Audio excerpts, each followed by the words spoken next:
आज राजीव गांधी पंचायती राज संगठन के प्रदेश प्रभारी दीपक राठौर ने पंचायतों के सशक्तिकरण की सरकार से मांग की। उन्होंने आज एक प्रेस वार्ता करते हुए कहा कि संविधान का 73वें और 74वां संशोधन अधिनियम 1992 देश में सत्ता के विकेंद्रीकरण से संबंधित है। 73वां संशोधन ग्रामीण स्वायत्तता से संबंधित है, जबकि 74वां संशोधन शहरी प्रशासन से।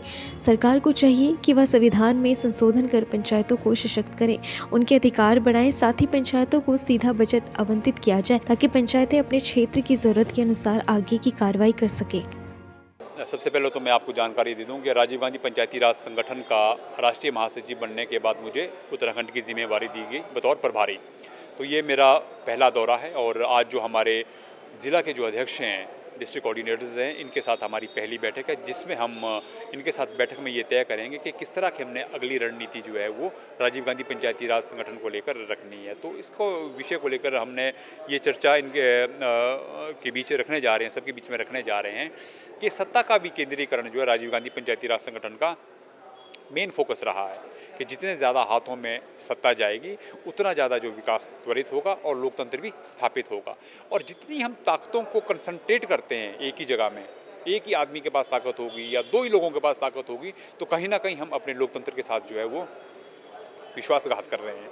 तो सबसे बड़ा जो हमारा मुद्दा वो रहेगा कि सत्ता के विकेंद्रीकरण की समझ को बढ़ाने के लिए हमारे जो जिला के कोऑर्डिनेटर्स हैं ये विधानसभाओं में जाएं, विधानसभाओं में अपनी कमेटियों का गठन करें, उन कमेटियों के गठन के बाद वो पंचायतों में जाए, पंचायतों में जाने का हर एक गांव में जाकर जो है लोगों को अवेयर करे कि संविधान का 73वां और 74वां संशोधन हमारे पंचायती राज को मजबूत करता है और 29 विषय जो हमारी 11वीं अनुसूची में और 12 विषय जो 12वीं अनुसूची में पंचायतों को शहरी निकाय को लेकर उसकी जानकारी वो जनता के बीच में दें, ताकि वो लोग आंदोलित हों कि भैया इतनी गहरी ताकतें हमारे संविधान ने हमें दी है कि मैं अपनी पंचायत का खुद निर्णय ले सकता हूं। क्यों? आपने देखा होगा, अगर आपको लोकसभा का मेंबर बनना है आपको चुनाव लड़ना पड़ेगा, आपको विधानसभा का मेंबर बनना है चुनाव लड़ना पड़ेगा, ग्राम सभा का मेंबर बनना है, ग्राम सभा का सदस्य बनना, आपको चुनाव नहीं लड़ना है।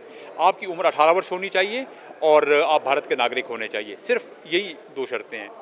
हमारी लोकसभा मजबूत है, लोकसभा के सांसद मजबूत हैं, हमारी विधानसभा मजबूत है, हमारे विधानसभा के विधायक मजबूत है, लेकिन हमारी ग्राम सभा अभी भी कमज़ोर है और ग्राम सभा के सदस्य भी कमज़ोर है। हम चाहते हैं कि ग्राम सभा को मजबूत करने के लिए जो कि प्रोविज़न है, हम कोई संविधान में संशोधन की बात नहीं कर रहे हैं। संविधान में संशोधन करना होता तो बहुत बड़ा काम था। वो संविधान में संशोधन हो चुका है, 73वें 74वें संशोधन में वो पारित हो चुकी है वो ताकतें जो 11वीं और 12वीं अनुसूची में इंगित है। 29 विषय पंचायतों को और 18 विषय शहरी निकायों को। जब ये दर्ज हो चुके तो क्यों नहीं आप उसको इम्प्लीमेंट करते हैं?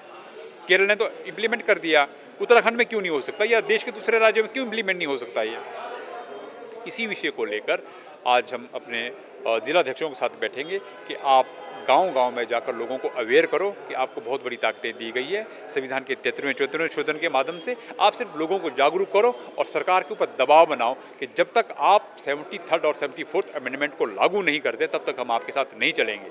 अगर ये स्थिति हम पैदा करते तो हमारी सरकारों को ये 73वें 74वें संशोधन जो इम्प्लीमेंट करना पड़ेगा, जिस तरह से केरल में है।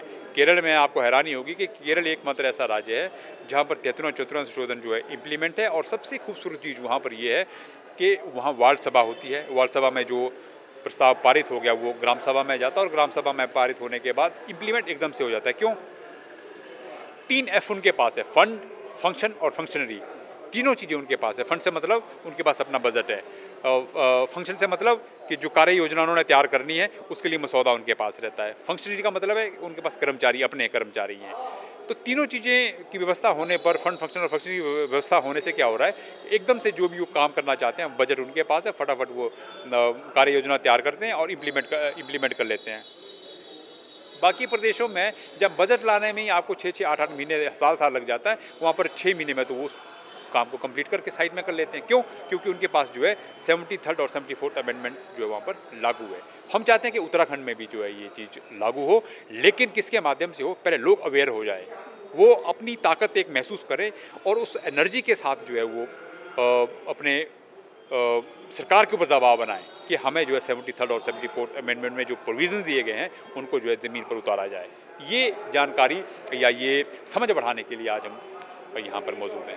डाउनलोड करें देवभूमि इंसाइडर।